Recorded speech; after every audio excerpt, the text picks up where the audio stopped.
The Wailing Forest, a myth reborn.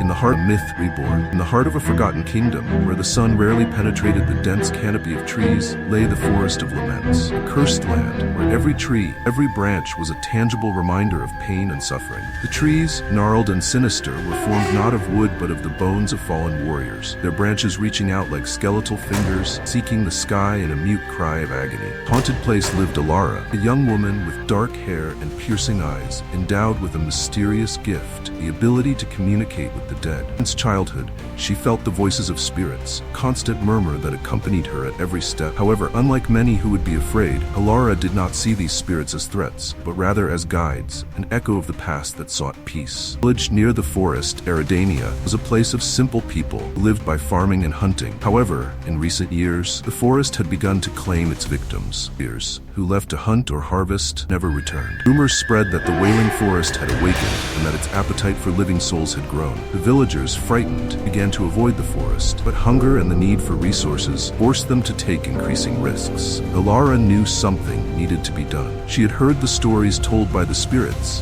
which told of an ancient curse cast upon the forest by a vengeful sorcerer who had been betrayed by those he had served. The sorcerer, once a guardian of the forest, had been betrayed by his own brothers, who desired his power for themselves. In his anger and pain, he cast a curse on the forest, turning its bones into trees and condemning everyone who entered his domain to suffer the same fate. Determined to save her village and find a way to appease the vengeful spirits, Elara left for the Wailing Forest. She knew the task would be arduous, but she was ready to face whatever lay ahead. Ancient talisman, which had belonged to his grandfather, a great necromancer. Elara began to penetrate the forest, guided by the voices of the dead. In the woods, Elara encountered the spirits of the fallen warriors, their hearts filled with anger and pain. They told her about the curse and how it could be broken. To appease the spirits, Elara would need to find the source of the curse, a magical artifact known as the Heart of the Forest, and destroy it. With the help of spirits, Elara sailed through the forest, facing the dangers that arose on the way. Dark creatures, natural traps, and the spirits themselves, who, although they wished for peace,